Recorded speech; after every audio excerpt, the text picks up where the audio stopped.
Many chronically homeless people do not stay in one place for very long. For many living in the encampments, the last few weeks have been especially unsettled. We have a map that we want to show you that shows the movement. The first tent city was set up around 3rd and Plum. At the same time, there was a separate camp near the Lytle Tunnel. After the first clear out, they relocated to a spot on 3rd closer to Great American Ballpark. Later, they moved to a spot near the casino. Then, after a short stop on Gilbert Avenue, they set up camp on private property in Over the Rhine. I am joined now by experts on the situation in downtown Cincinnati. Kevin Finn is the CEO of Strategies to End Homelessness. Sue Byram is the president of the Downtown Residents Council. And Angela Merritt used to be homeless in Over the Rhine for years, actually. And Angela, I'd like to start with you, if that's all right. Yes, you can. Can you give us an idea, put us there? What is it like to be homeless and on the streets? Well, you know, it's nothing that no one would wish for. I tell you that. It's a traumatizing experience, more so for a woman, but I know that all homeless people are traumatized by that experience of being homeless. One of the questions that people at home might have is, why would somebody resist going to a shelter? Well, mostly their ego, probably, their pride, mistrust in society would be one of the reasons. I know what kept me so long from receiving help or asking for help through a shelter, and not believing that they would get the help that they need. Okay, so we've had this fluid situation, and Kevin, I want to put the next question to you. We had a recent ruling that this private property fix for the homeless encampment isn't going to work because Hamilton County Prosecutor Joe Dieters took that action forward. What does that mean for the situation? Well, the reality is that most people can and do go into a shelter. Last year, 93% of our homeless people resided in a shelter over the course of the year.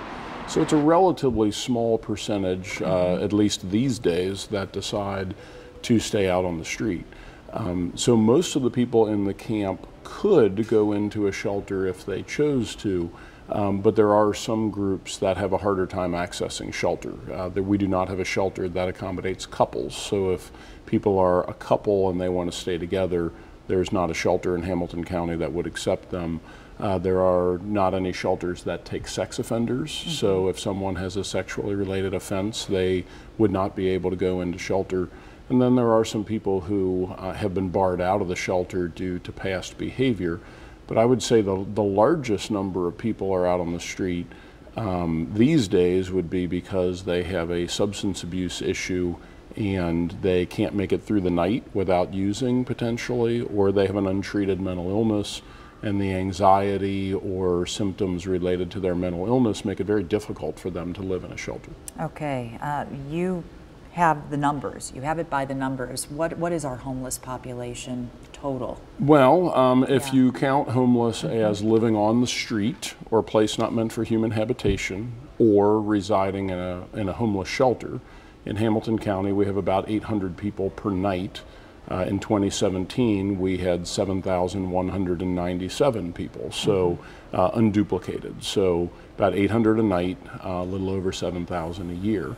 What that means is that the homeless population turns over almost 9 times a year. So it actually tends to be a short-term crisis. The situation with this camp gives the impression it's a long-term crisis. Okay, Sue, I want to ask you, because you're in the group of people who went to City Council and said, we need to do something about this. Yes. And we need to do something about this. Why? For everybody concerned. It's terrible for the people, as you said, the people who are on the street. It's terrible for the city. I know a councilwoman said to us, we don't care what it looks like or smells like. We have to deal with the problem. Unfortunately, I think that's a little short-sighted in some respects, because I do think it matters. If we destroy the tax base, then we're not going to have money helping to fund some of the things that are being funded. So if you suddenly have residents saying, oh my, what's going on? I mean, during the jazz festival, there were people who were coming up and saying, I've never seen this in Cincinnati. what's going on? When the camp moved to Lytle, we had residents coming to us saying there was one night there was rain and they went down in the morning, this is at one Lytle, and there were 3 people sleeping in the lobby. And the people said, what's going on? And they said, well, it rained. And they'd followed someone into the building. So this is when the residents start getting concerned and when people really start saying, maybe we should move if this isn't solved. But that's one side of it. The other side is something needs to be done for the people who are on the streets. Clearly. I mean, no one wants to see that. No one. Hamilton County Prosecutor Joe Dieters, in a conversation with WCPO, said one of the concerns is that if you subsidize or sanction a tent city, that it will expand and grow. Do you feel that that is a concern? And I'll ask you, Angela. Well, you know, it's an issue of more than just homelessness. It's like an individual thing. I feel that they need to get to the root issue of the homelessness. And if they can get with that, then they can help the individual and then become stabilized. So is affordable housing one of the root issues? I would say that affordable housing begins homelessness and it ends homelessness. I mean, not being able to have affordable housing is why many people right now are at risk of becoming homeless because they're overextended paying for their housing. But then when we try to help people who are already homeless, finding them an affordable unit that will allow them to get out of homelessness is also difficult. So affordable housing. So how do you break down those barriers? Well, what can you do? I would think that you would need to give them help. Help them with their addiction, because addiction is a part of a big issue of the homelessness.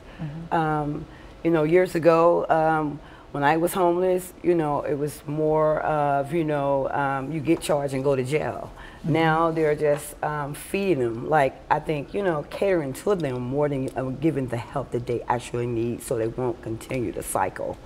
Okay, the final question, and I'm going to come very quickly to all 3 of you. Do you feel the city leaders are listening to all sides of this argument and doing something about it? Go ahead. Not as much as they can be. Okay. I agree. We've tried, the DRC's tried for a long time to get some attention so that we can start entering into dialogue, what we can do to help, and we've been rebuffed, just ignored totally. I mean, there's been a little bit more in the last months, but I don't really feel that task force that they promised still hasn't been voted on, you know, while all this is going on, and we're just worried that the whole thing's going to go away.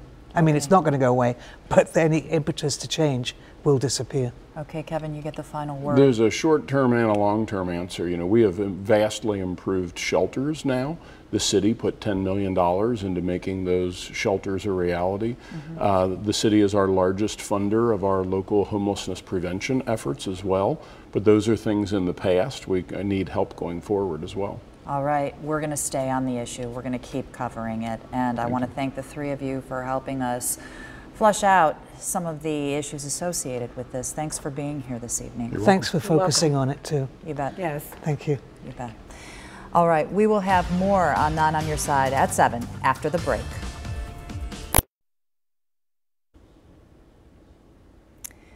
If you would like to read more about the homeless, head to WCPO.com. You can re-watch the piece from Lucy May, Emily Maxwell, and Brianna Malloy, and you can learn much more about life inside a homeless encampment. Again, that's on WCPO.com. That is 9 on Your Side at 7 for this Thursday, August 16th. Updates on all the day's top stories right now on WCPO.com.